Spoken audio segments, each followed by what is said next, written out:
Welcome to the regular meeting of the Audit Committee for October 20th, 2025. I am Elliot Payne, and I am the chair of this committee. I want to offer a friendly reminder to all members, staff, and the public that these meetings are broadcast live to enable greater public participation. These broadcasts include real-time captioning as a further method to increase the accessibility of our proceedings to the community. Therefore, all speakers need to be mindful of the rate of their speech so that our captioners can fully capture and transcribe all comments for the broadcast. We ask all speakers to moderate the speed and clarity of their comments. At this time, I will ask the clerk to call the roll so that we can verify a quorum. Abene. Here. Chugtai. Present. Hosbein. Present. Omar. Present. Williams. Present. Vice Chair Singleton. Present. Chair Payne. Present. There are 7 members present.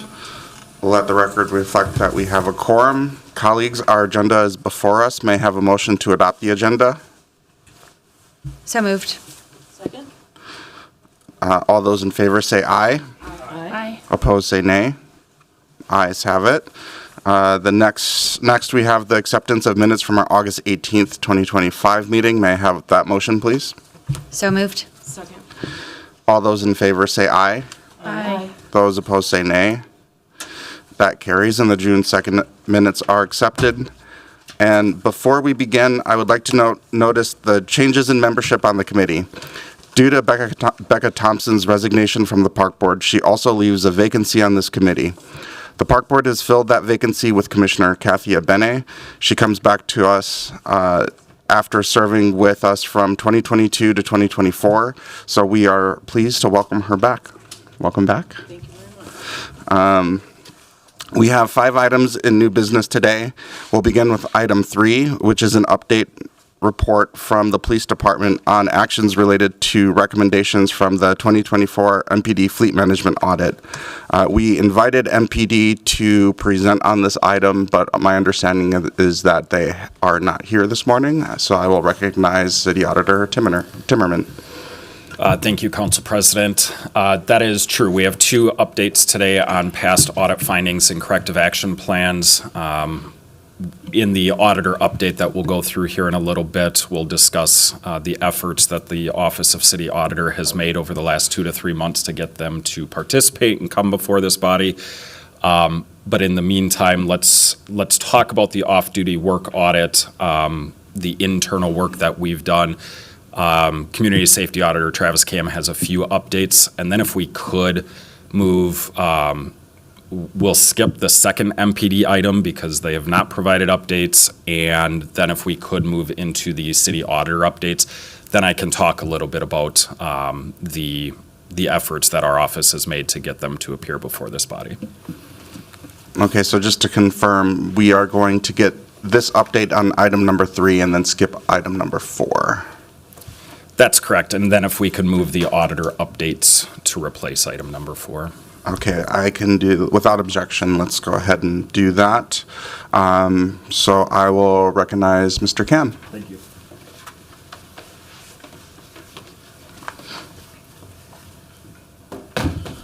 All right. Good morning, Chair Payne, members of the Audit Committee. As kind of Robert Timmerman kind of alluded to, going to be talking a little bit about off-duty update. The kind of goal of this one is hopefully to kind of have MPD management here to kind of talk more about their efforts and kind of the current things, as we were going to kind of talk about more of the audit and kind of, I know there's been questions about, what the audit was and kind of the issues and kind of find an update on those and then kind of transition to MPD. At this point, I'll just kind of stick to some brief kind of recap of the audit and kind of some of the context since then, and kind of hopefully at a future audit committee we'll be able to have MPD kind of speak to some more of that current efforts and kind of the current future plans that we've been discussing with them regarding off-duty. So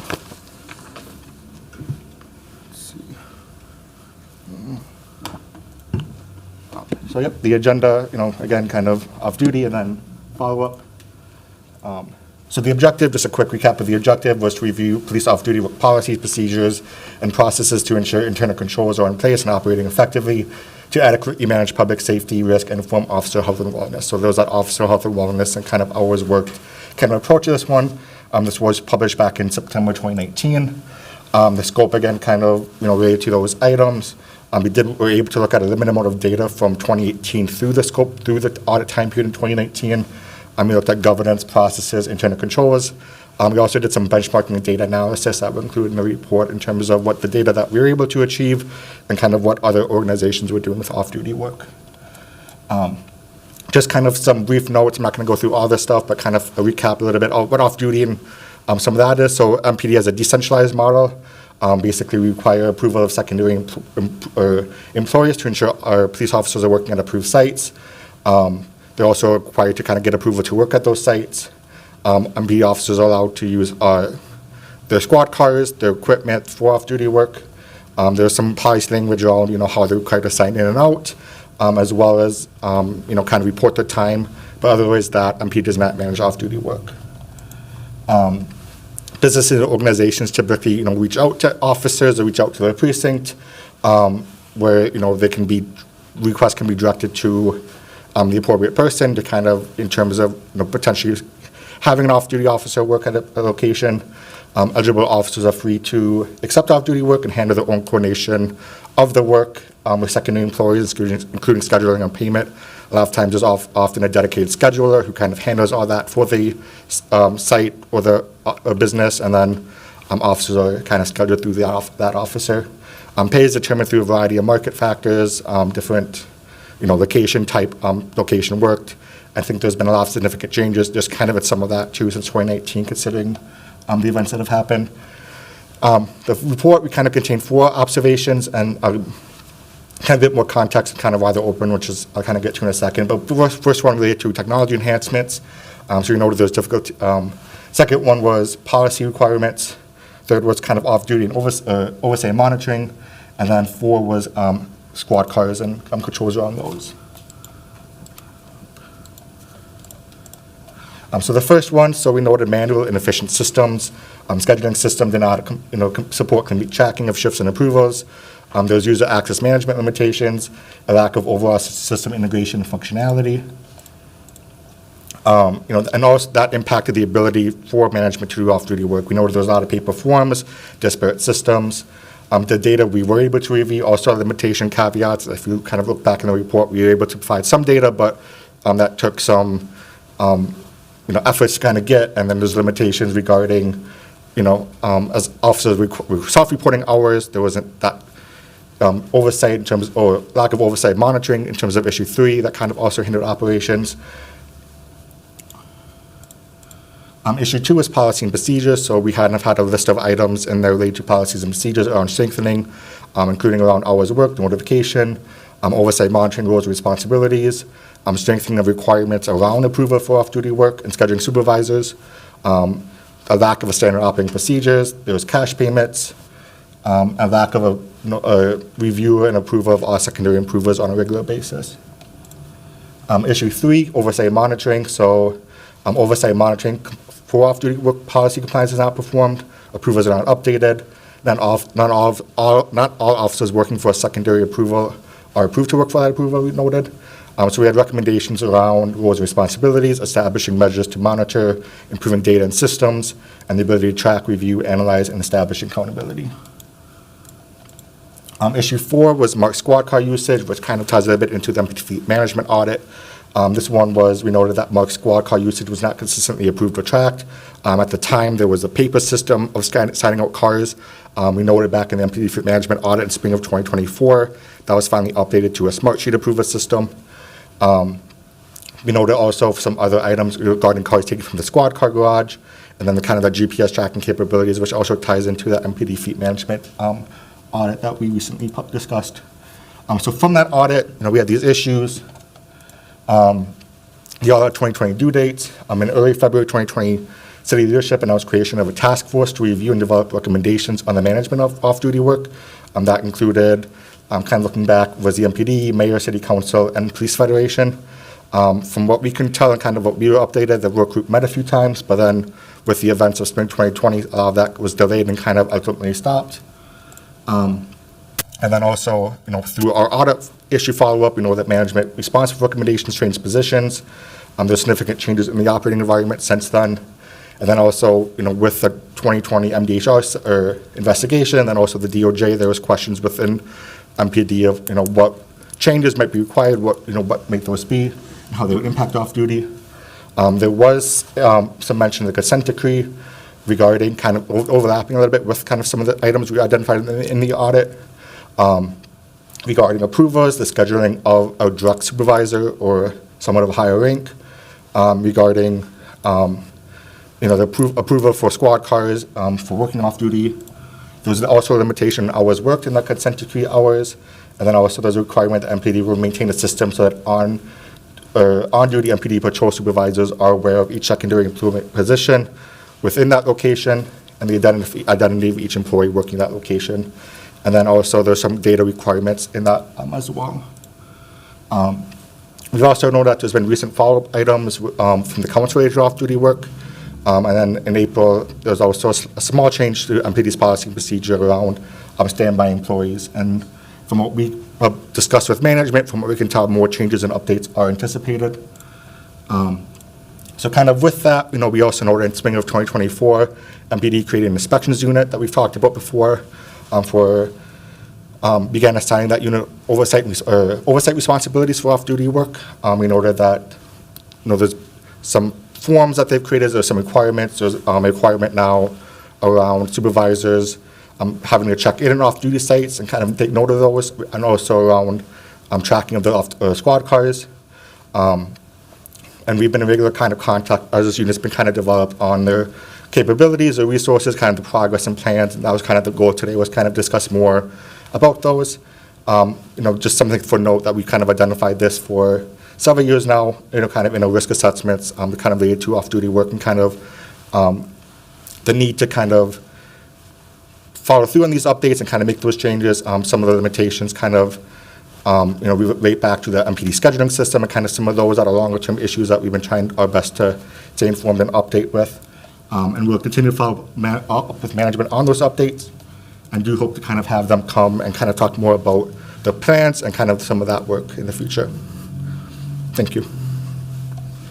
Thank you for that presentation.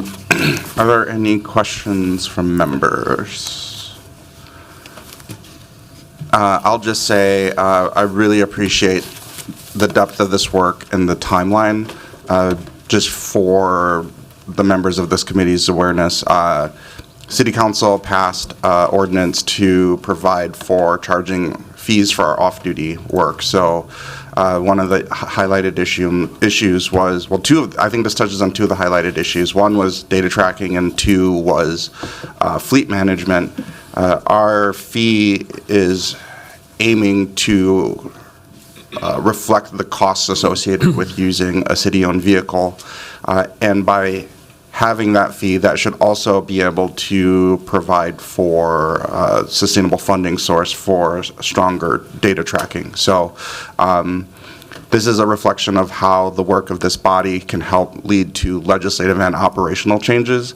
And I think that one of the things that myself and Mr. Timmerman have had a lot of conversation about is how do we actually operationalize these recommendations, especially as they relate to the role of City Council. The role of management is much clearer, but I think there's also opportunities for us to make recommendations to the City Council, so we really want to think through how we move that through a process. And seeing no one else wishing to speak, I will recognize Mr. Timmerman to give us an auditor update, which is item number 8 on our posted agenda. Thank you, Chair Payne and Audit Committee members. I appreciate your flexibility in the agenda, needing to move things around here.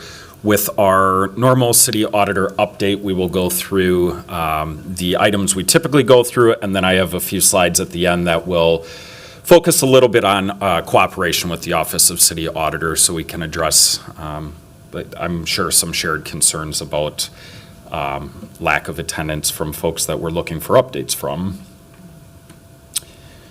All right, so first of all, we will cover the in-progress audit work. We're not reporting out any completed audits at this time. We should have one ready in December for you. The work in progress is neighborhood safety contract management, which is an audit that is looking at a sampling of contracts from NSD as well as processes related to their contracting. We also are working on the MPRB revenue and collection audit. This is phase 2 of revenue and collections. We did one for the city, and now we're doing one for the Parks Board. This one is well underway with significant field work now completed. We are working on the required body-worn camera and automated license plate reader audit. These audits we do every couple years. They're required by the state. And with these, we typically get fairly good cooperation, especially from the Parks Board when we completed theirs most recently. We also are continuing our work on the 2 after-action reviews that will hopefully conclude in February. We are working with Hogan Adams, our contracted law firm, to meet that future scheduled audit committee date in February. There has been delay in this work, and we are seeking some additional funding, which the office's budget can manage.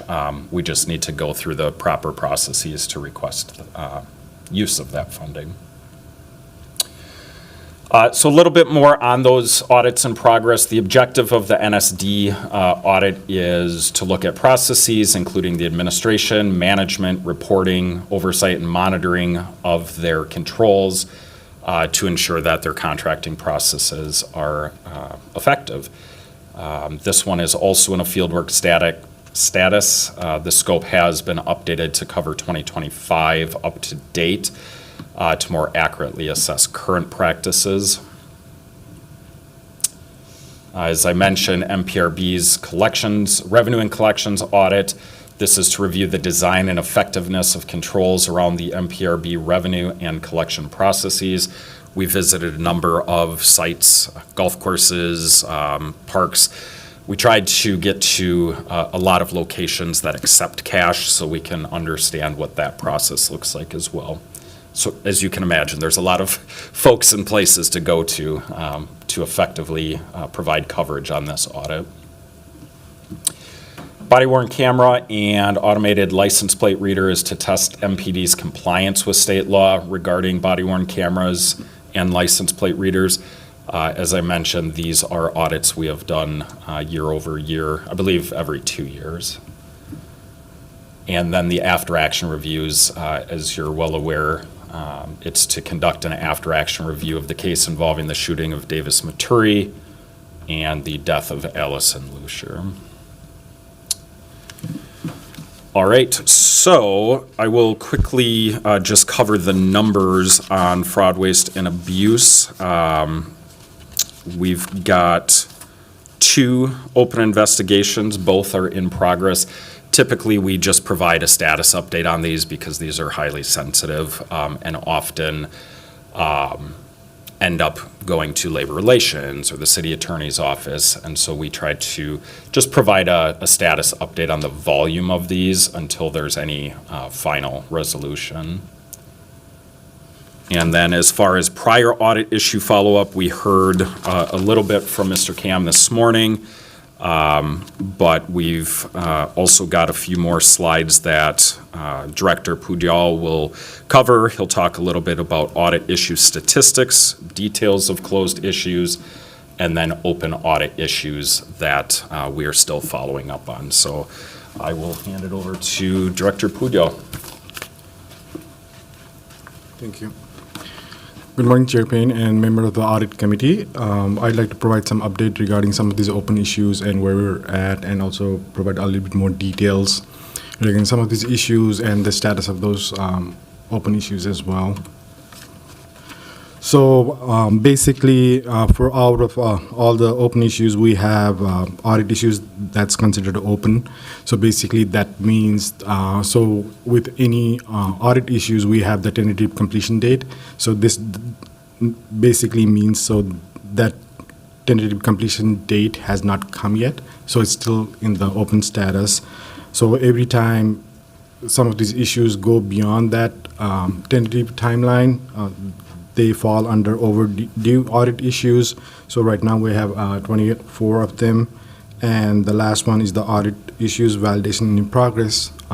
There are 7 issues, which is basically mean we receive some of those completed action plan, and we are in progress of reviewing those to make sure those are complete. So since the last audit committee meeting, we completed 3 issues that has been closed as well. So the first audit issue that was closed since last audit committee is the first one is the issue number 12 for the training related to 2022 hiring and promotion process audit. So right now we have 2 more additional audit issues remaining from this report, and the goal is to complete those at least one, hopefully by next audit committee meeting, and the last remaining after that would be sometime first or second quarter of 2026. The next audit issues closed is related to the 2023 PCOD audit, spending audit, and that's the issue number 4, authorization, approval, and eligibility. And so there's only 1 audit issues remain from this report, and this one is more, the one remaining is more not for the procurement, but they have to work with the controller's office, so it's more on them completing this audit issue. And the last audit issue closed is regarding the 2024 MPD fleet management audit. So that's the issue number 4, driver license program. So basically, as a part of the issue, they had to come up with a comprehensive list of all the eligible drivers and basically documented verification of those driver eligibility as well, and it's 100% complete. So we closed this issue for the fleet management audit. Before I move to the next slide, any questions up to now? So these are all the list of all the audit report that has 1 or more open audit issues.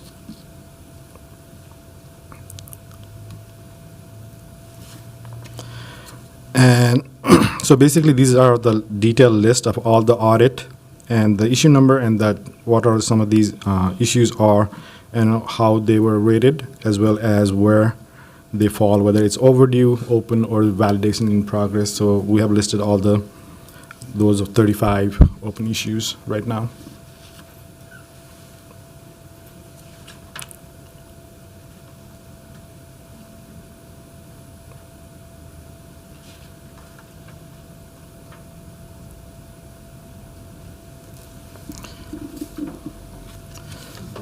So now diving a little bit deeper to some of those open issues as well. So the first one is related to 2019 MPD off-duty work audit. Community Safety Auditor COM just presented about these issues as well. So right now there are 3 open issues related to technology enhancement, policy requirements, and oversight and monitoring.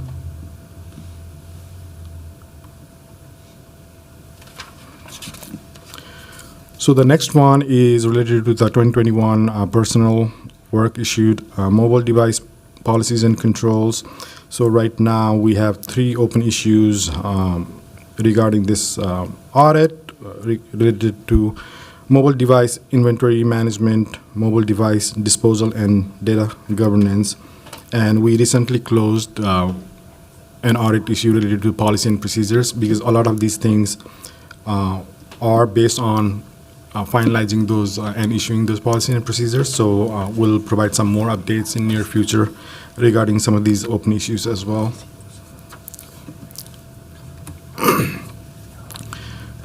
And so the 2 open issues related to 2022 hiring and promotion process audit is the job studies and class maintenance studies issue, for which when we discussed with the management, they mentioned there's starting a new process in the Q1 of 2026.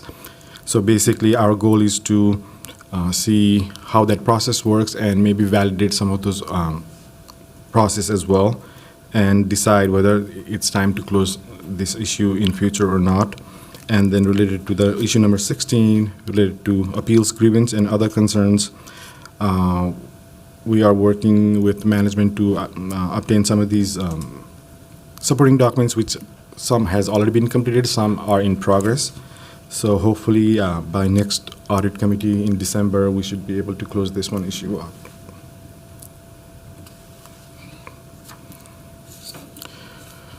So related to 2023 revenue and collection phase 1, we still have 5 open issues related to policy and procedures, oversight and monitoring, internal controls, asset safeguarding and security, and mail handling.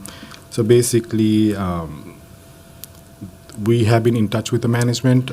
Recently, they completed the annual financial audit as well, but some of their work has to be prioritized regarding what are some of the findings related to that audit. So they're prioritizing on those, fixing those issues first, but we'll work with management to remediate some of these issues as well. And the 2 open issues, so these are non-public issues which can be discussed out in public, so that's why we listed as issue 1 and 2. So this one is related to 2023 sexual assault examination kit special project follow-up audit. And management did provide an update during the June 2 audit committee as well, but this still is open for now. So we have 7 open issues, including the non-public issues, issue 1 and 2, for the 2023 MPD property and evidence audit. Similar to the previous audit as well, the management did provide an update on June 2nd audit committee meeting, and we'll continuously work with management to resolve some of these issues as well.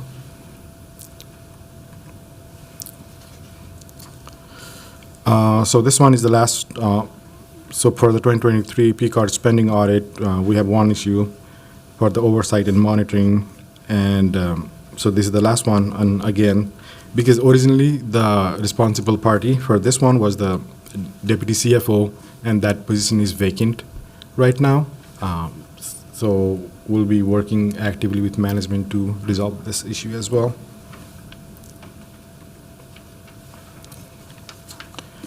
And moving on to the next open issues related to the 2024 MPD fleet management audit. So for this one, originally we had 10 issues, out of which 1 has been closed. So we still have 9 open issues. And out of 9, from my understanding, so there are 2 issues which are considered open, and all the others are overdue.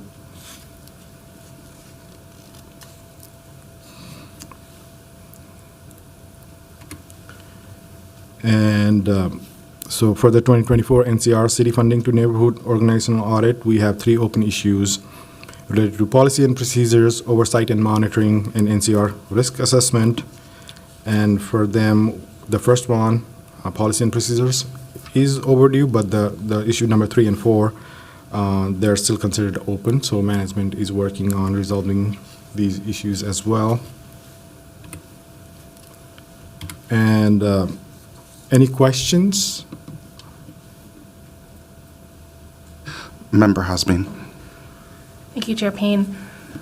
I know, Dr. Timmerman, you mentioned that you will have additional comments about the work being done to get responses from specifically MPD. Is this the time to kind of talk through that, or I guess I'm just trying to figure out the best time to put that into the agenda? Sure. Maybe at this time, I'd like to invite Auditor Timmerman to go through his slides and provide and talk about those things as well. Thank you. And then just an agenda clarification. So number 3 on the new business was the fleet management audit. We are not reviewing that today. Okay, so that has been removed. We moved to item 4 and then went to item 8. Okay. Just want to acknowledge that we are not going over the fleet management audit. Okay. Yeah. And thank you. That's just want to make sure we prioritize that. All right. Thank you.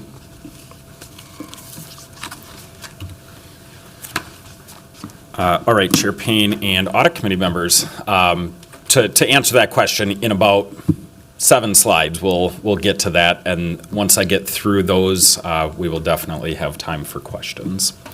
But first, I would like to talk a little bit about personnel and budget for the office.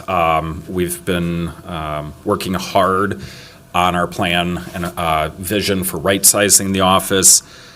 We've recently hired Marianne Sykes, who is with us today. She is our new administrative assistant, and we are thrilled to have her.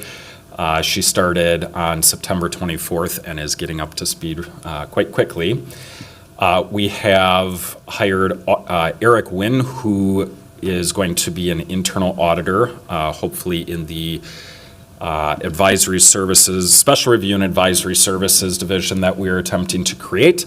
He is in onboarding right now, and he brings with him significant experience in private sector and government audit, most recently from the Office of the Legislative Auditor. The second auditor, too, that we are working to hire will start November 17th. I'll share more about that individual when the time is right. And then the quality assurance and training manager position that has now completed its travels through the classification process, and it should be posting here within the next couple days. This position is vital to provide some of our own internal oversight of our work that is required by our professional standards. Those 4 hires or positions were related to the funding that the City Council provided the Office of City Auditor this past summer. We have 2 other transitions. One of our auditors recently resigned, Nico Popowich. He was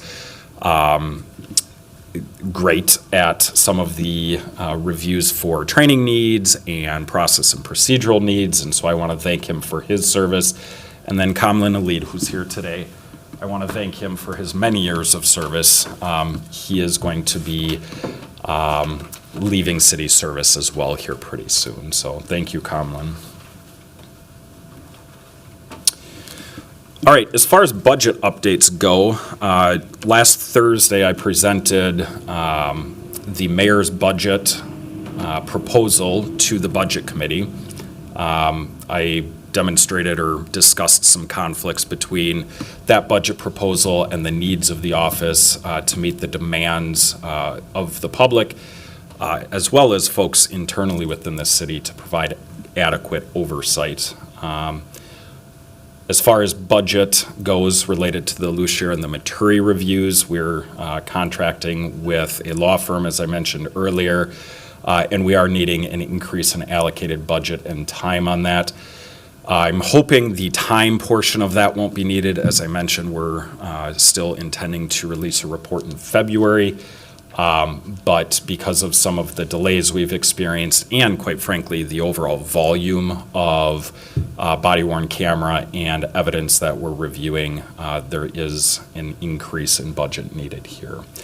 So that request will go in front of the Admin and Enterprise Oversight Committee later this month. I do want to talk quickly about the workforce optimization and comparative benchmarking study. This is an item on our agenda today to add to our audit plan. We have invested or made the determination to invest some remaining budget related to the FTE transfers that the council provided to our office this summer. This study will look at comparable cities and from a department by department basis determine, are we where we should be?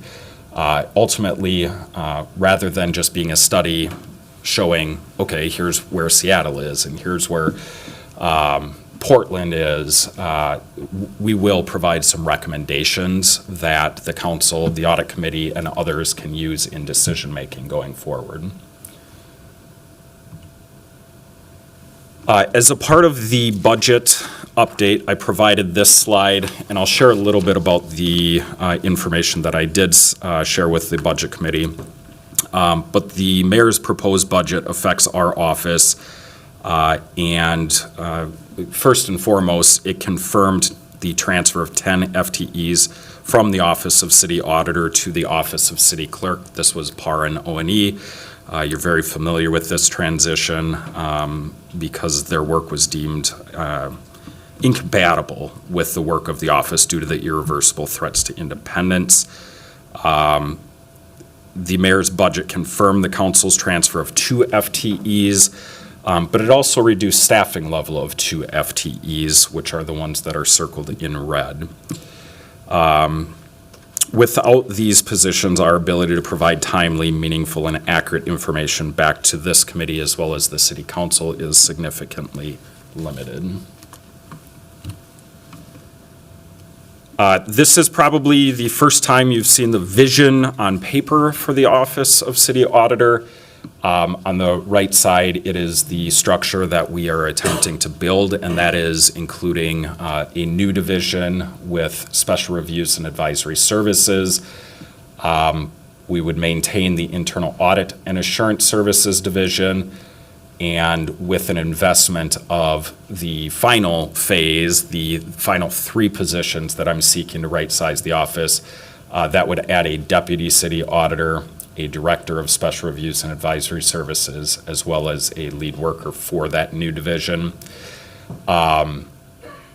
My goal here is to protect the 2 jobs that are on the line and also to finalize the investment in our office so we can round out this new division.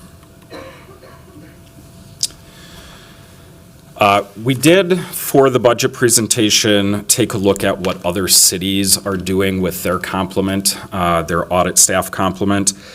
If you notice on this slide, 2 of the cities that Minneapolis often compares itself to, on the left side, Baltimore and New Orleans, they have about twice as many auditors per resident. And the unique thing about those 2 cities is they are both under consent decrees, like Minneapolis is. The column for Minneapolis, that represents our staffing level under the budget, the mayor's proposed budget. So that is the 10 numbers there, or the 10 number there, and we're looking to increase that to 15 as we talked about. All right. I'd like to quickly highlight for you and members of the public the updated mission for the Office of City Auditor. This is included in the draft charter that we'll be discussing later in this meeting. The mission is that the Office of City Auditor strengthens public trust in city government by delivering independent, objective, and risk-informed oversight, assurance, and advisory services. We safeguard public resources by identifying risks, promoting accountability, ensuring compliance, and supporting effective and transparent city operations. You'll see similar elements in this mission if you compare it to our previous mission, such as our goals to identify risk and promote accountability.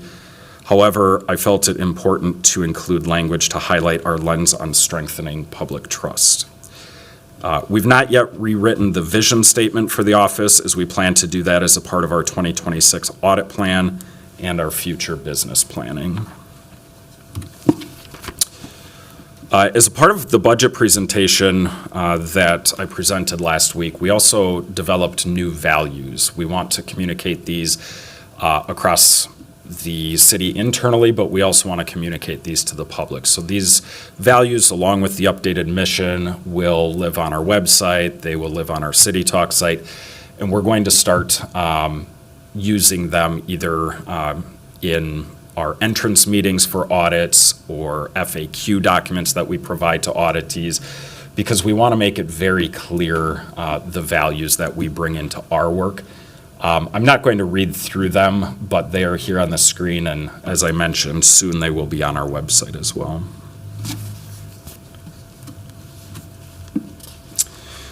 All right, now I would like to talk a little bit about our current relationship and cooperation from the Minneapolis Police Department. As we've seen this morning, MPD has not attended to provide updates on past audit findings. This is the second audit committee meeting in a row where we have made significant efforts to have them attend and provide updates. On August 18th, we thought they were attending and they did not show up. Today, about an hour before the meeting, we got a message that they were not attending. They had not gone into the slide deck that we had provided to provide updates. And the frustration here is our community safety auditors reached out to them more than a dozen times, either through emails, meeting invitations, actual meetings, IMs. And so there has been significant effort and time spent on this to no avail. I wasn't going to do this, but I feel it necessary. I just want to read from an email that we received about them not attending this morning. They're unable to attend due to a conflict with a weekly crime stat meeting. The crime stat meeting is a critical component of our department's ongoing efforts to address violent crime and enhance our response strategies. It directly, I can't see that word, supports our top priority, ensuring the safety and well-being of the people of Minneapolis. I appreciate that and I respect that. That is a weekly meeting, and we, through those dozen emails, IMs, meetings, talked to over a half a dozen different individuals. And so it is incredibly frustrating that we are not getting participation from MPD. Moving on to a discussion about requests for support that we've had at the highest levels within the police department. This is more related to the after-action review. But I do want to share that we have spoken with deputy chiefs, assistant chiefs, commanders. We have spoken with well over a dozen senior leaders within the police department to explain the work of the Office of City Auditor, to explain the requirements of them and their staff to cooperate with document requests, requests for systems access, requests for sitting down to interview, and we have received great resistance through our review. This is just to highlight a few dates where we've met with the chief, assistant chiefs, notification information related to when we'll be reaching out to individual officers, what the purpose of that outreach is. We even developed a training and we sat down with the deputy chiefs and assistant chiefs to explain to them what the charter requirements are for participation with our work. My take on that is that if we are speaking and communicating with the highest levels within an organization, that they are then disseminating that information to their teams, to their staff. It seems that has not occurred. And then most recently, we had a meeting with the commissioner of OCS, and I do want to thank him. He provided a statement last week supporting Audit's work, and also clearly articulating that staff under his authority will cooperate with the Office of City Auditor. We're having another meeting on the 29th with the chief to have that same conversation.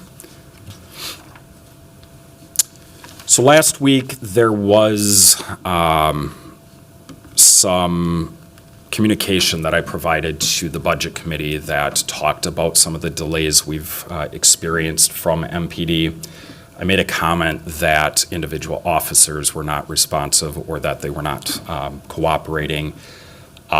We discussed the Police Federation and their involvement in some of these delays. I don't talk directly to the media typically. I have committed to speaking with them to correct record if necessary. And I will occasionally work through the city communications folks to answer questions if they are not related to the inner workings of an audit, because a lot of sensitive information must be protected until the conclusion of the audit. But there was a statement released by the Federation last week that unequivocally denied any delay or insertion within our work. This is an example of one individual that we've been trying to work with.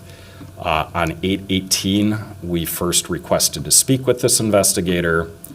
The following day, we received a positive response. They were open to scheduling. Within less than a week, it was clear that this person was starting to get coached on how to respond to our office. On the 3rd of September, we were asked if discipline could come from the interview. On the 4th, per my Federation attorney, could I be subject to discipline if you believe that my answer that I provide is incomplete or untruthful? This question itself was incredibly concerning to me, an officer asking if I can be untruthful with the Office of City Auditor. Again, this is coaching coming from the Federation. And on the 15th, the Federation sent me a letter. The Federation, the attorney that they contract with, sent me a letter that not only questioned the authority of the Office of City Auditor, but disregarded it, diminished it, minimized it. And through the city attorney's office, we sent a follow-up response to them that further explained charter requirements. It further explained that the questions that we are asking of officers are process and procedural related. It reiterated in all of these examples that I just gave, we had replied, we had sent messages, we had answered those questions. So that letter back to the Federation reiterated some of those things that had previously been said. After we sent that reply, we never heard back. And so last week, or maybe the week before, we started reaching out to individuals again to schedule meetings. And to this day, those have still not been scheduled. So I wanted to provide this example because this is one of many individuals that we've had delay with on the Lucier and the Maturi reviews. And so I take it very seriously when the Federation's response was that it is mismanagement of city operations leading to delay. I would argue that it's not the case. Okay, so before I close out, I do just want to take a minute to thank all of the individuals within the office. These auditors, on a daily basis, put the residents of Minneapolis first. They work late, they work on the weekends, they are constantly keeping an eye out for areas where we can help improve trust in the city, improve processes within the city. And so I do really appreciate the work that they put in. I've had an opportunity to work with each of them either on an audit project or, as I like to call them, side quests as they come up. And with each of them, I've really learned to appreciate the experience that they bring to the office. All right, so that is the auditor update. I will stand for questions either related to what Director Pudyal shared or any of the things that I have shared. I will recognize Member Hasbin. I just wanted to echo your thanks to the auditors. I think there's such a critical piece in this enterprise risk management role that you are filling because it is not being filled elsewhere. And I know it's not fun to get turned down. And I know from personal professional experience as well, this is never someone's favorite phone call to get, but just really appreciate the dedication. And Director Timmerman,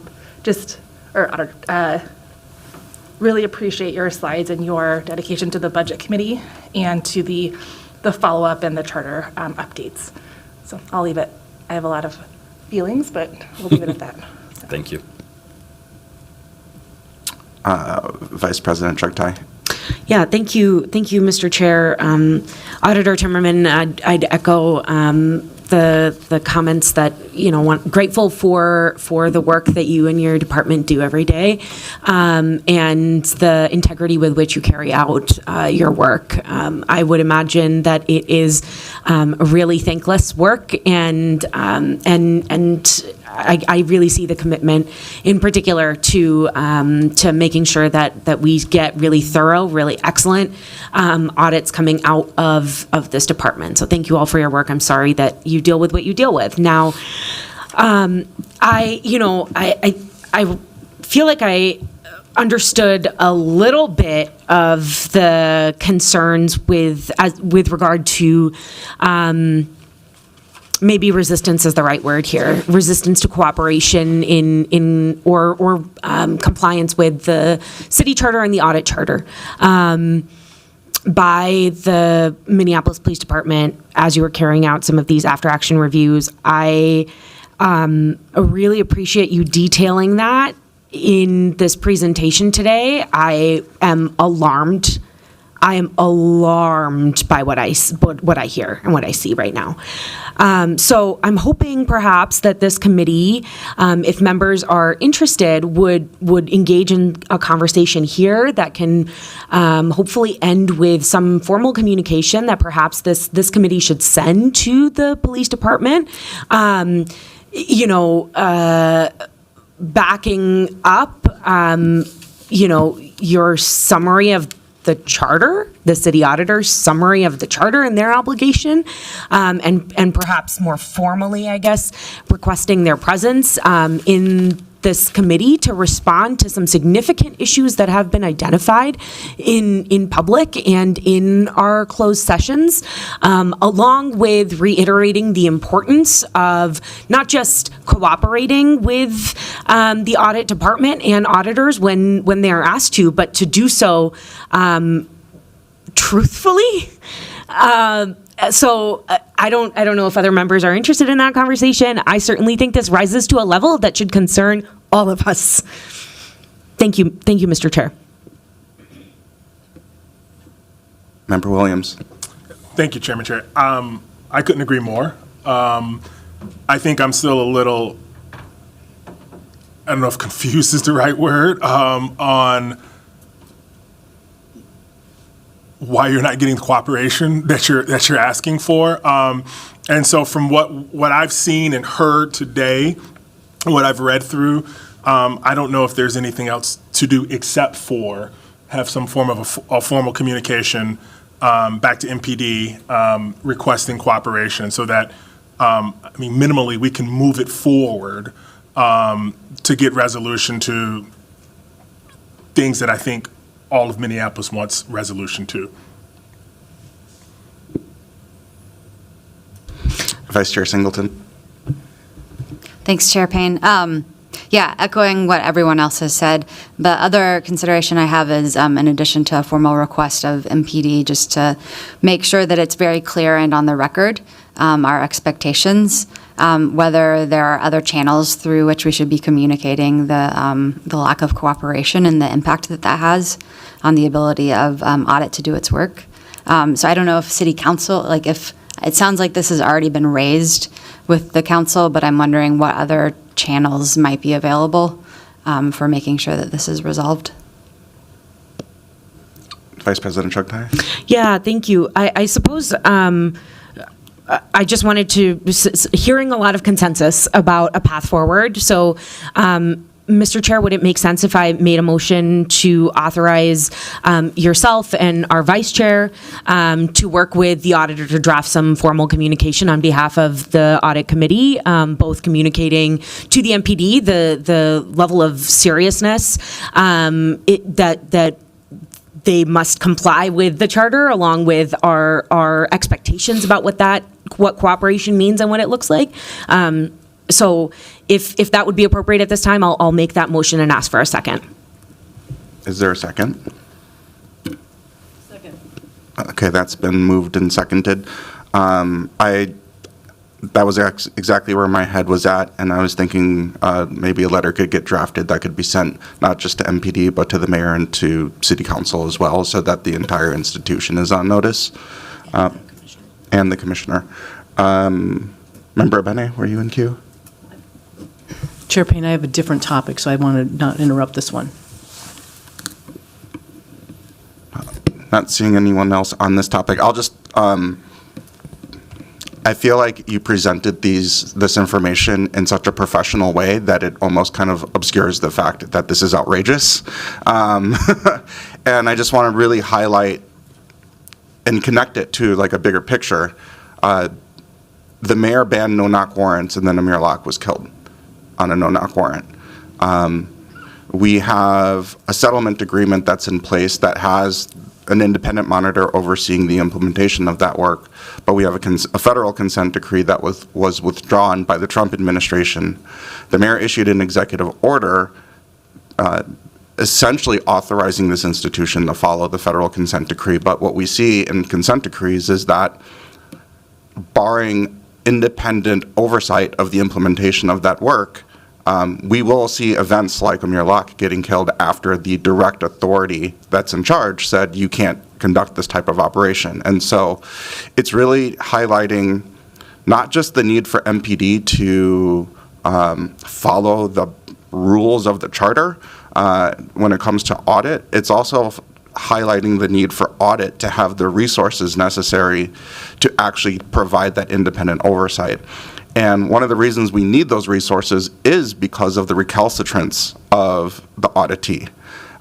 And that was one of the things that we were trying to remedy through council action by moving resources into the city auditor's department. And I really want to highlight the threat to the independence of the auditor by the mayor specifically, I will name, by removing those auditors from the recommended budget. Additionally, MPD reports directly to the mayor. If MPD is not showing up to an audit meeting, we need to hold this mayor accountable as well. And so I really want us to highlight not just the charter authority of the city auditor, but the responsibility of both council and mayor to ensure that we actually have a strong, independent accountability framework that's implemented in the city of Minneapolis. So I'm looking forward to collaborating with you on that letter and getting that circulated out to our colleagues, because I think this is a red alert, and we need to make sure that we highlight that. So seeing no one else in queue for this discussion, I will recognize Member Abene. Do we need to take action on, let's take action on Vice President Chakhtai's motion to write that letter. All those in favor say aye. Aye. Opposed, say nay. Abstentions? I'd like to abstain. Okay. The ayes have it, and that motion carries. And I think you have enough direction through that conversation, Mr. Timmerman? Yes, President Payne, thank you. All right. Now I will recognize Member Abene. Thank you. Going back to some of the other, I'm just jumping back in here too, so that was a pretty exciting topic to jump right back in on, I have to say. So I'm going to take it a little slower here. But one of the items was related to the ongoing underway audit for the Park Board's revenue and collection audit. And I just wanted to say that I'm glad that that's happening, and just make a couple of comments that I would hope that you'll take into consideration. I think it's a really important audit. As you're already learning, the Park Board is a very distributed organization, way out in the community. And so I think as you're looking at this, and the other thing is oftentimes we'll have, I think they're called provisional or seasonal staff taking in money. And so I think as much as you can recommend, and I don't have any reason to believe that there are issues, but recommend processes that are very robust, simple to follow, and can be very uniform across the organization. I think that would be important. So I just wanted to make that comment. And thanks for being thorough in that audit. Yeah. Chair Payne, do you mind if I invite one of the auditors working on that up just to comment on a status update? Absolutely. Wonderful, thank you. Okay. No, because since the audit lead, this is his like last week, so I've been working with the team diligently so that I can provide. So basically, as a part of the audit, we already have the preliminary issues. So basically, we met with the IT director last week to validate some of those issues as well, and we do have meeting this week as well to talk to the management to validate some of those issues. And so we are in that reporting phase, and like you said, audit committee, Abene, so we are keeping those things in mind so that it's standardized throughout because they do have a lot of these areas, and sometimes it's hard to manage as in a centralized fashion. But we are meeting with the management to make sure like some of those things are dealt with in future. All right, thank you. Member Williams. Thanks, Chair Payne. Can I make one more statement as it relates to the presentation we heard? I think oftentimes this committee will question overdue or outstanding items and ask about the speed or the pace and things that are going. After hearing, and I know this was the topic that we wanted to talk about today, but after hearing kind of how you laid this out, and I agree professionally, clearly, so that we can understand start to end, I just want to say out loud that if there are other issues or situations not related to this specific one, but to the other overdue or any audits that you guys are having, I think oftentimes you guys will say, we're working on that or we're going to look into that. I hope that you guys also feel the freedom to kind of take a moment and explain other roadblocks that you guys are having with other audit topics as well. So maybe just wanted to put that out there as well. Chair Payne and Committee Member Williams, yes, absolutely. One of the items that is in the draft charter that we'll talk about here in a few minutes is just that how can we work with folks who are not cooperating with audit, who are, maybe not taking it as seriously as they should be. And one of the ideas was to require them to come in front of this body and explain some of those delays. So we can talk a little bit more about that, but I appreciate that invitation, and I'm hoping we don't have to take you up on it, but I know we will. Member Omar. Thank you. Just a question too, because one of the responses was about timing. So they must have, a weekly meeting to discuss crime. Is there any possibility to ever hold a special session of this meeting to accommodate them if that's truly what the conflict is? Chair Payne, I would defer to the clerk to answer that. Mr. Clerk. Any special meetings that are proposed from the audit committee come from the chair, and so I would have to double check the specific bylaws, and that would be a review you and I would do quickly to see how special meetings are made. But I believe it would be through the chair setting a special meeting and being able to invite who you want to that meeting at the agenda setting. So, Yeah, I think that's plain and clear, and maybe should be referenced in our letter to MPD to offer up a meeting that actually works for their schedule for them to prioritize this important update.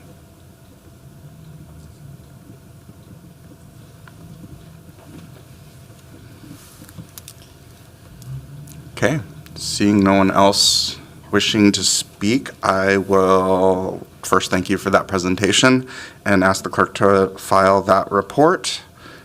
And our next item of business is item number 5, which is approving an amendment to the approved 2025 risk-based integrated audit plan by adding an engagement titled Workforce Optimization Benchmark Study. And I will invite Mr. Timmerman to speak on this topic. Thank you, Chair Payne, Audit Committee. We talked a little bit about this during the auditor updates. I do not have a slide or anything to share other than what's in the RCA. This is simply a request for, in addition to the audit plan, the workforce optimization and comparative benchmarking study. will take a look at all of our departments. It will compare them against sister cities. We'll look at things such as the charter requirement for minimum number of sworn officers. Is that something we see in other cities? Is that a reasonable number? Is the staffing level and resources provided to cities' public works appropriate? You know, we'll look at these large divisions, but we'll also look at some of the smaller divisions and see if they are structurally comparable to other cities. The idea is not specifically to find mismanagement. The idea is to find where we may be able to leverage cost savings. And so I strongly feel this is a good investment of some of the additional FTE dollars that we were able to secure this last summer. I have spoken with the city operations officer, who also is aware of this review and has committed to participating and having staff participate, which, as you know, the charter requires, but it's always good to have that support early on as well. So with this item, we are looking for a vote to add it to the audit committee, or sorry, the audit plan. Are there any questions on this? Member Housebean. I just want to raise a comment that I think this is really critically important. It's easy to get into these committee meetings with I would agree, kind of shocking details of some things, but this kind of work is really that ERA piece. I just really appreciate your focus on that and continuing that to be added. Thank you. Seeing no one else left in queue, I move to approve the addition of the Workforce Optimization Benchmark Study to the 2025 Risk-Based Integrated Audit Plan. Is there a second? Second. All those in favor say aye. Aye. Opposed say nay. That item carries and the amendment is adopted. Next is item number 6, which is receiving a request from the City Council to provide recommendations on establishing an independent review function for high-impact public safety cases. And I'll speak on this topic. So, as you all recall, on Mr. Timmerman's very first day, I think, getting sworn in, we actually had the family of Allison Lucier in chamber. And they were demanding justice for the loss of their loved one.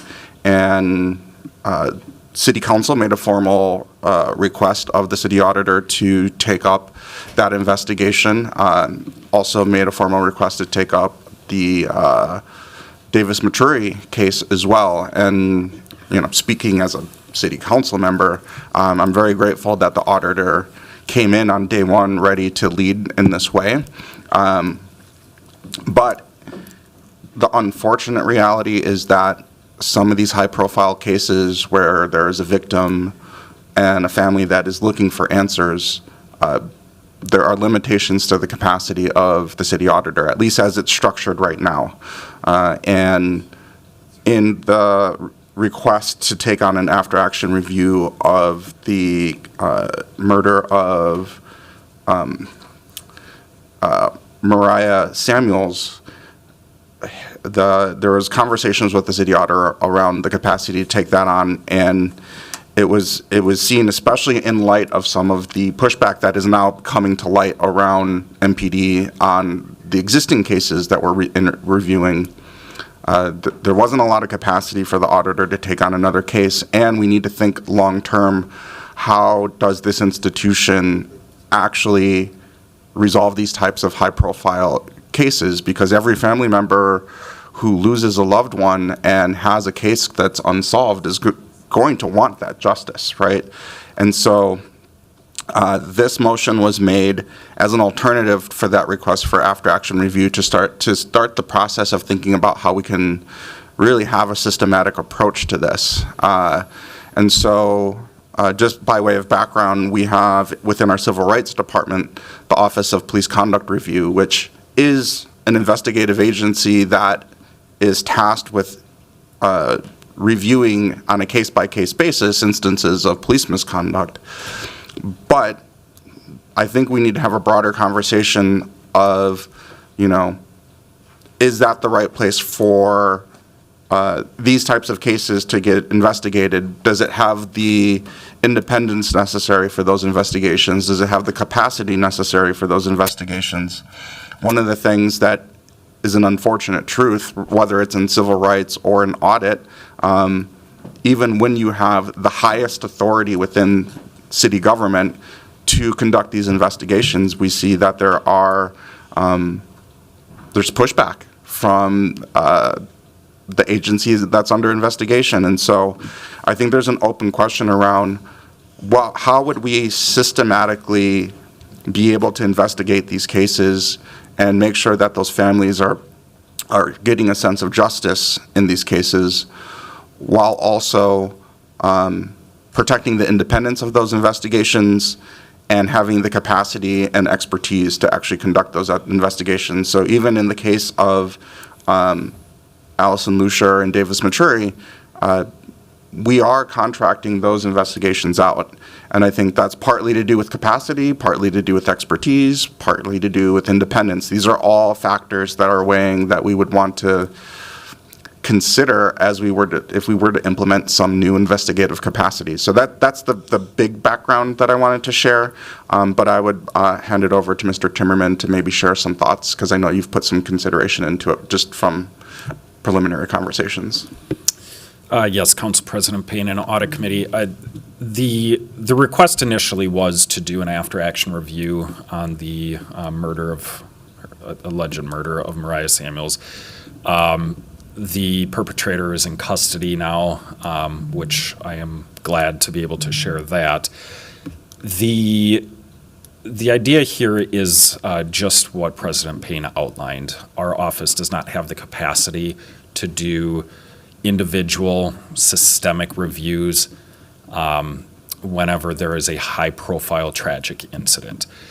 When we are able to look at it from a risk-based lens, such as we are looking at the domestic violence response, victim support response as it relates to Allison Lucier, the similarities are sadly astounding, and another systemic review would end up with a lot of the same recommendations.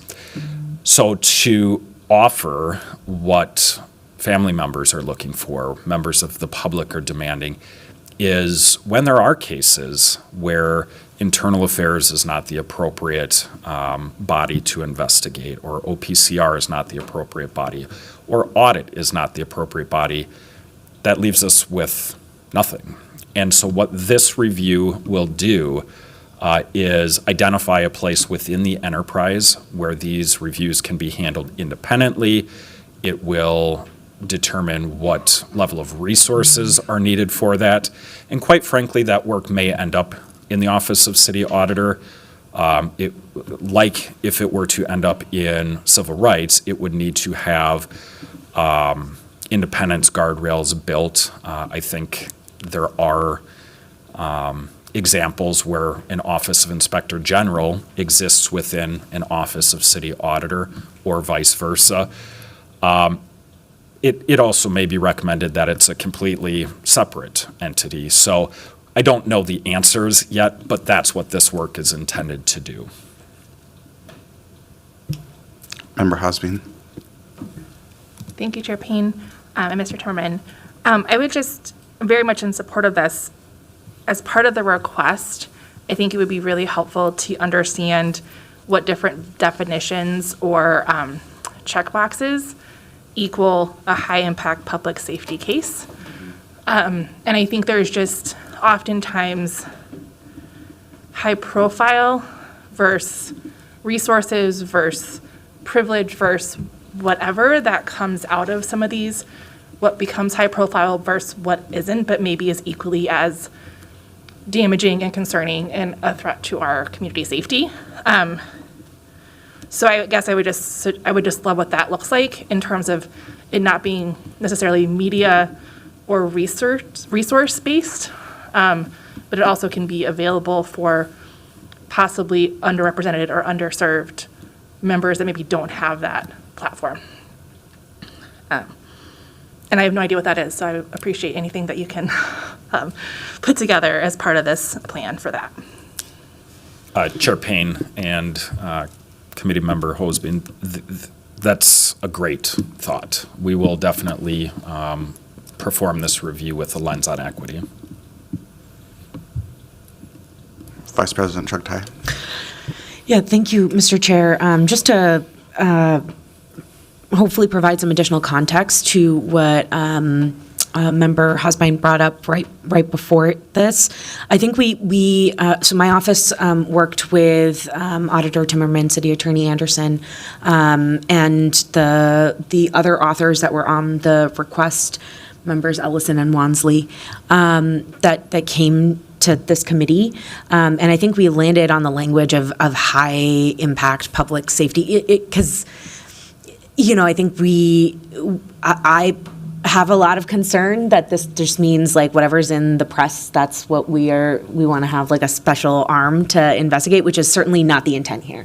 And so I think it was their lax language that can both appropriately describe, right, that something went wrong here, that it came to our attention through a more publicized manner, and it is different from something that is more appropriate for OPCR and civil rights or internal affairs and MPD, and to like leave room open too for folks that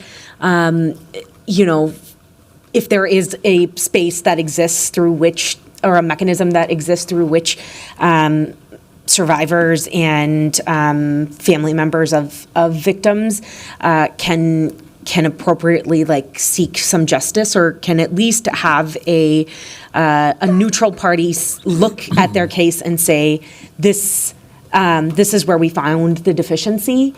Or we just found none, right? Whatever it may be, and then it can go to the appropriate channels. That was the thought there. But I agree, the language is insufficient, and but wanted to offer that insight. Thank you. And just to comment on that, I think it's not insufficient in the request for digging, but if without a strict definition or a checklist of what that looks like and what avenues can be used, that's where we would get like down the road into trouble. But thank you for that. Yeah. Yeah, like an objective test that defines what that is. Okay, that's really helpful. Member Williams. Thank you, Chair Payne. I'm also, maybe I can get some clarification too. I'm confused on what's being audited. Is it the process that took place? So this is a audit after the fact. Is it a simultaneous audit? Is it the audit itself? Maybe I can just get some clarification on these high profile. What is it that this special unit is going to be auditing and when? Mr. Timmerman? So I'm going to kind of answer a question that was asked and a question that wasn't asked. So this audit will be potentially built into our 2026 audit plan, which will review the enterprise to determine where this type of work could do.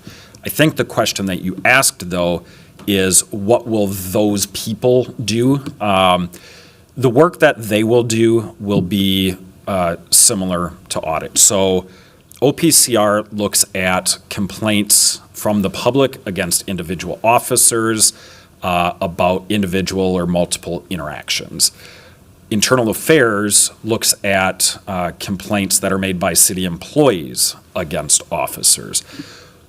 There's nowhere in the organization that looks at a breakdown in process after an individual tragedy has occurred.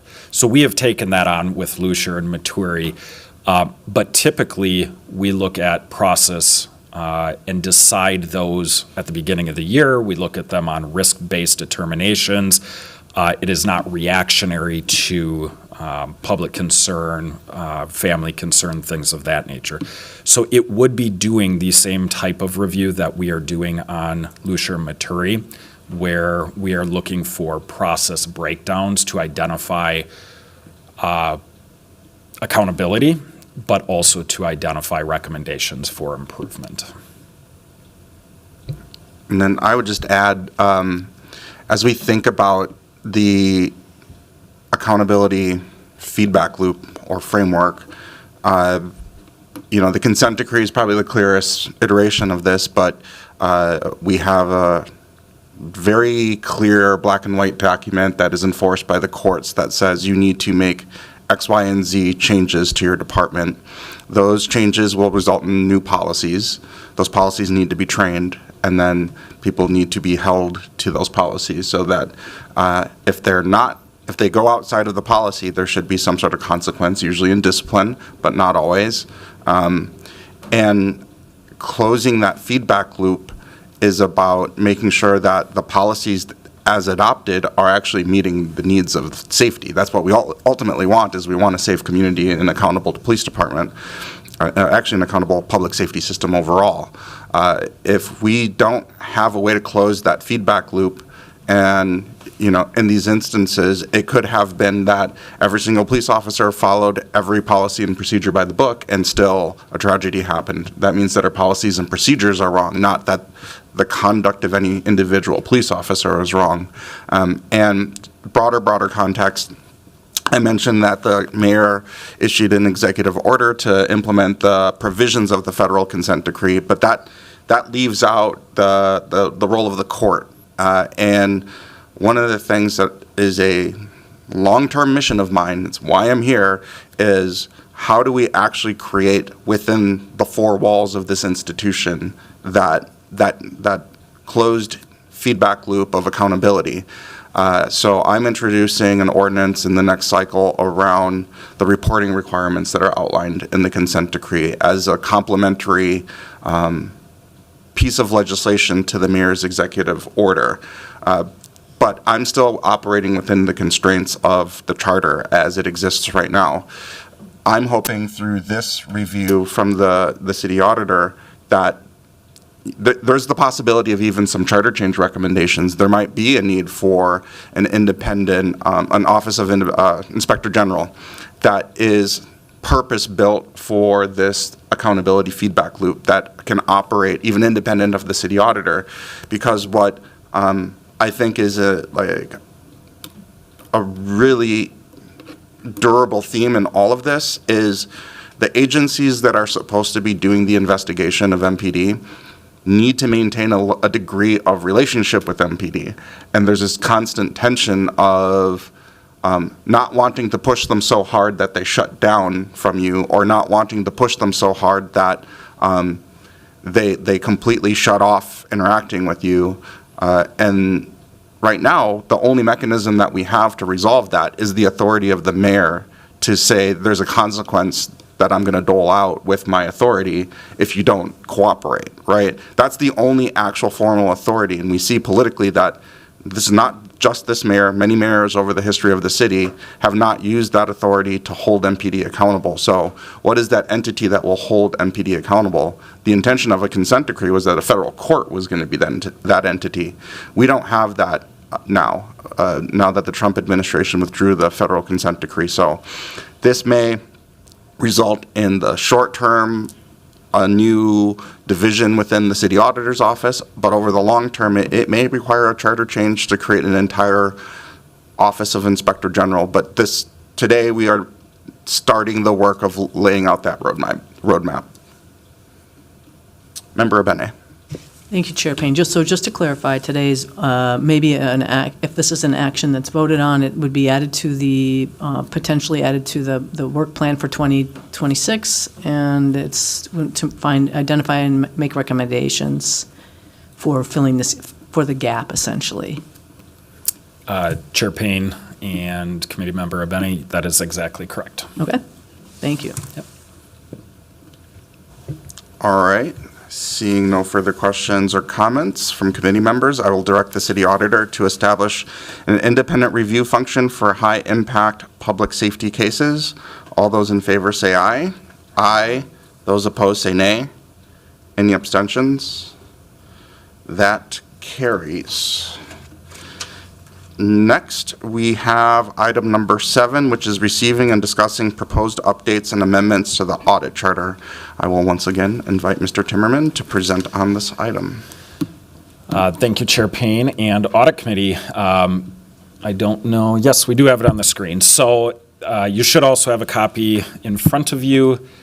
As we talked about at the Audit Committee training, as we talked about at the August Audit Committee meeting, we wanted to take some time collectively to update the audit charter. It still referenced PAR and ONE and some other things. And so in the RCA, there is a version, the old version, and then there is a new version. The old version does have redlining, but I moved a significant number of things around, so actually looking at the new version side by side, which I'm not doing on screen here, not to confuse you.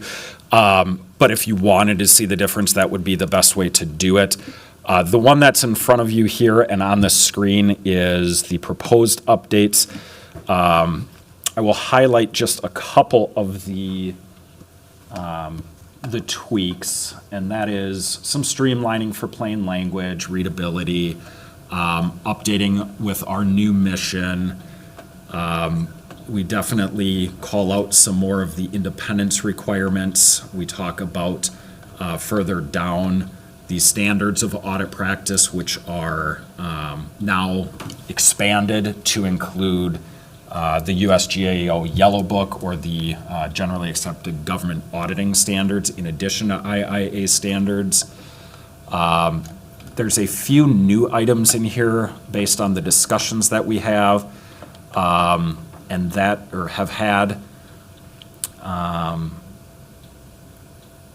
One is,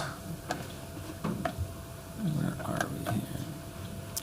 One that has come up today, and that is that the city auditor shall notify the audit committee if an auditee fails to cooperate with an audit, and then they would need to come discuss with the audit committee what that delay is.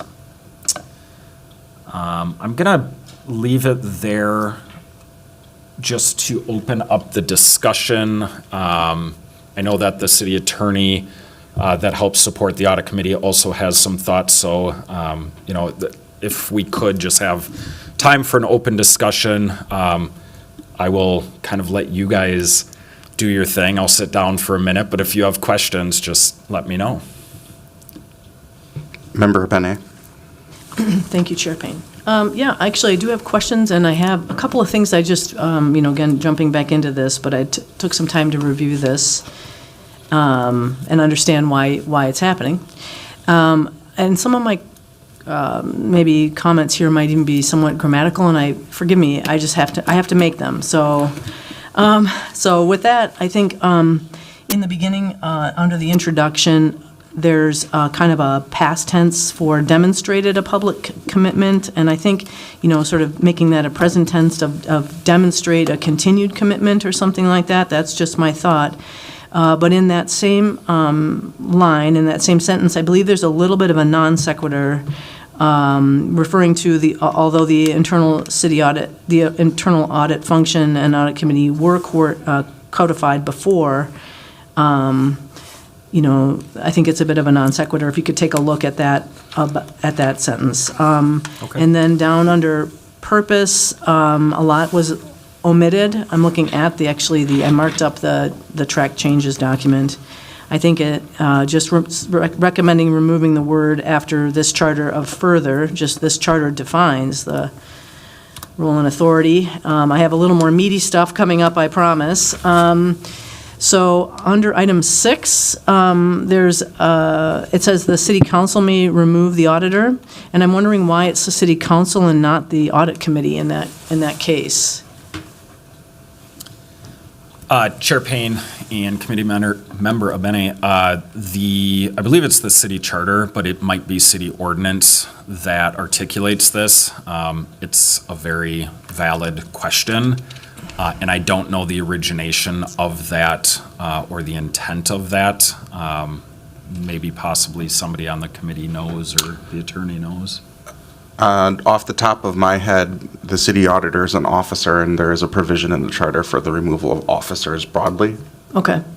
So with members of the audit committee serving on the city council, there's probably enough connection there for it to be a relevant action, because I don't know that the whole city council always pays as much attention to maybe the office of the auditor. I'm not sure about that, but okay, I'm satisfied.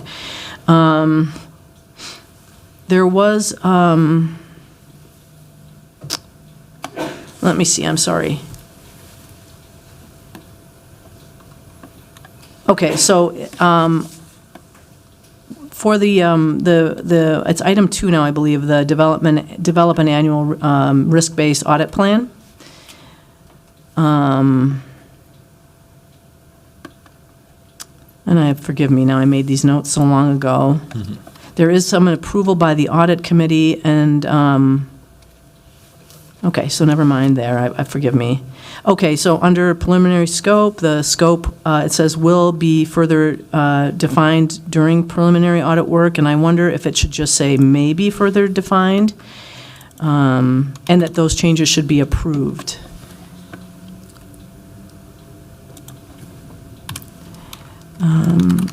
And then,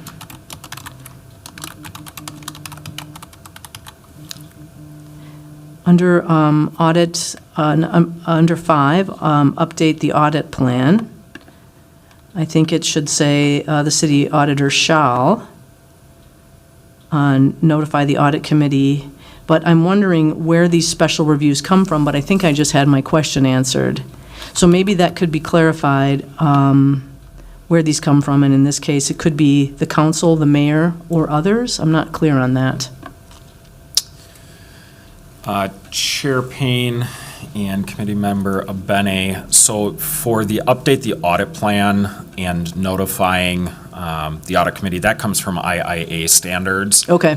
I have appreciated the flexibility of this committee in the sense that oftentimes scope changes need to occur while we're doing the audit. So for example, we talked about one earlier today where we added 2025 because we had first started the audit, but time had gone on. And so there are times where we need to adjust the scope as we are working. So that is why I had should notify. I am fine with shall notify. The concern that I have, though, is getting pre-approval on some of these things with scope adjustments. Because they're typically as simple as adding a year, removing a year, or changes affected by, maybe staff adjustments. Okay. And then I think my last question is down under, I think it's item 10, and I think I sort of had my question answered by one of the earlier presentations today, but the items B, significant past findings or recommendations that have not been fully addressed by city management. We're hearing a little bit of that today, but at what point, some of the, in the audit plan report, the open items from past audits, some of those have probably been lingering for a while. At what point does the city auditor flag those to the committee requiring more, something different to make them happen more rapidly?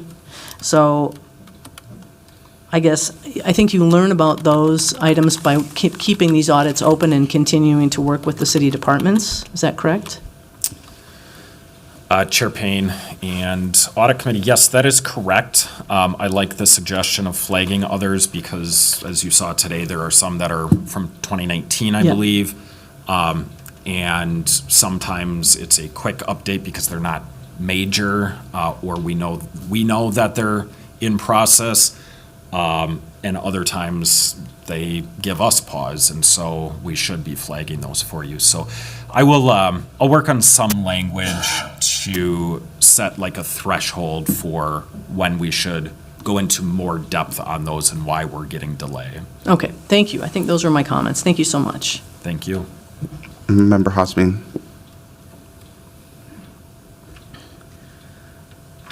Just one comment. Thank you, Chair Payne. And Committee Member Bene, to your adjustment of 2B, so it says now the approval of the audit committee. I just have a question here, Mr. Timmerman, for you, and please weigh in. I don't know if I, as a member of the audit committee, care to approve if it's within the preliminary scope. I don't want to create additional bandwidth or work concerns by having kind of refinement and the definition being required by approval from us, since we're an every other month committee. So I just want to see if we can find a middle ground with that. Any thoughts, or? Chair Payne, addressing through you, I don't know, I guess I'm not suggesting something too cumbersome, other than if it's a really different scope. That would be it, and I know there's some ambiguity there. Maybe a notification. Okay, thank you. Chair Payne and Audit Committee, I like the idea to require notification, and then I can add something parenthetically that if it's beyond date, personnel, kind of those core items, if it's something beyond that, like we were going to audit P cards, but because we found fraud, now we are doing a fraud audit. I mean, if it's a significant scope change, I'll come up with a way to identify that. Perfect. Thank you for that conversation. And then I'm just, I will say my review of this before the meeting regarding section 4 and 10B maybe was more comfortable than I am today after having kind of seen some of the issues that your office is dealing with. So I feel like I'm talking on the fly because my notes for these two, like I said, as of last night versus now, just might be a little bit different. Because I'm wondering if we need to add something that if they are not attending the meeting, what happens next? And I know there were discussions about some sort of legislative or there need to be other support outside of this committee or city council to do that. So I would just love any input there because I don't know the right path. And then 10B, I know definitely kind of connects with the new 4. So I don't know if that is a place that it could be increased as well, because that is really recommendations that have not been fully addressed by city management. So like I said, if I had more thoughtfulness, I would have recommendations, but just one of those two things commented for as we look through this. And yeah, happy for any other input or ideas there. And then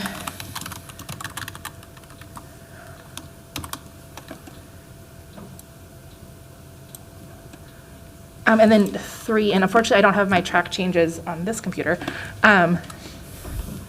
3, I just want to make sure that we are feeling that 3 is, other considerations, number 3. That this is enough to make sure that we have the right support for those city council recommendations. And if you feel like you need anything else here from either an audit committee perspective or a personnel or office perspective for other considerations, number 3. Chair Payne, Audit Committee, this was a difficult one. I know we had conversations about it, what is the specific process? I had received feedback from a couple folks in the clerk's office saying that we need to be mindful that procedurally we are not from this committee directing the council to do something. Yeah. And that's why this stayed fairly general and vague. I do want to just see if the city attorney has any thoughts on this particular item. Chair Payne, Mr. Timmerman, you're referring to the one about the clerks, right? Correct. So other considerations, number 3. Yes, I think my primary concern with that would be to make sure that we don't accidentally infringe upon the city clerk's authority, since he is the individual who has managerial responsibility over the city clerk's office. So to that point, we could strengthen the language here to what the city attorney mentioned. That is why it's vague between the clerk's authority as well as the city council's. What I told council president was that maybe we see how the first 1 or 2 go, and then we update with more specific language on how that process shakes out. No, I like that. I think I'm happy with this being driven by what you think you can do with this language. Thank and how you. that goes. But thank you for the discussion and the background. Vice President Chuck Dye. Thank you, Mr. Chair. Just speaking to scope and responsibilities, number 4, the notification to the audit committee due to failure of cooperation or meeting established deadlines. Agree that based on the discussion today, I really feel like this is a space that we should add some meat. And in particular, I think it would be, I don't know that I have specific language to offer here, but happy to brainstorm and share those in writing via email afterwards. But for now, I think the comment I would share is I think it would be really helpful if we had some sort of escalating scale that, I appreciate that it should always start with notification to the committee so that we are not surprised when we get to, a logical endpoint where it's been months of, being our staff being stonewalled, and then now we're having this conversation in the press where the department is denying that they've refused to cooperate. Or have been obstinate in that process. So, so I think like an escalating scale and remedies that include both bringing in the department head or the cabinet member that oversees that body of work to the subject that the auditee that is specifically, being, or providing, or creating intentionally or unintentionally, these types of concerns. I think that's all I have to offer for now. Vice Chair Singleton. Thank you, Chair Payne. Okay, I have one that I guess goes against the grain of what we've been talking about a little bit, but under the authority section, the first bullet point, I'm wondering specifically about access to documents and records of organizations receiving city funds or funds passed through the city. And I guess the example I have in mind is thinking about, I know certain nonprofit legal organizations receive funds to provide eviction, defense, or immigration services, where that would raise confidentiality issues where they wouldn't be able to provide those documents. So I don't know. And I was also just thinking about, I guess from I guess this is my lawyer brain, does that impact contracts or relationships that have already been established that might not have include that type of a provision? So I don't know whether it's possible to add language that protects any documentation that might be confidential or protected by other state or other provisions. Chair Payne and audit committee members, that is a really good consideration. In every audit environment that I've worked, vendors and consultants are concerned when audit requests information, and rightfully so. They have trade secret information, they might have PII or HIPAA protected information. The charter is clear that those organizations must still comply, and of course, we protect that information. We can certainly strengthen the language within the charter itself to maybe explain how we protect that information. And for your awareness, we don't ask for it if we don't need it as a part of the audit, because we don't want to maintain it either, if not necessary. So this language, I do believe, is directly from the charter, which is why it's worded the way it is. If it's not, I can maybe update it further, but we do take information security incredibly seriously, so much so that we're having that office come provide a training to our office in December. Okay, that's great. Thank you. And then one more question. Under other considerations, item number 1, I'm just curious if it speaks to may nominate certain positions. And I guess I'm curious as to 2 things. One, like whether it makes sense to name specific positions versus just providing that authority more generally. And then second, if you could speak to following like a nomination and appointment process versus a hiring, and like where that level changes, if that makes sense. Sure. I may need to get back to if there are specific questions here, but the old charter said that the city auditor may appoint the internal audit director. And I know we've gone through that process in the past before my time. It did not list the other 2, but because those are 2 new positions we're attempting to create, I thought that if we're doing that with the internal audit director, it only makes sense to do that with the other director as well as the city auditor. We do follow city classifications. So for example, the quality assurance and training manager position was on the fence whether it was going to be a position that was covered by a collective bargaining unit or a position that was covered by civil service rules. We kind of land where HR lands. I don't pressure one way or another on that. So to me, maybe that's where the distinction is, or it's just division heads and higher, which is the thinking I had here. That makes sense. Thank you.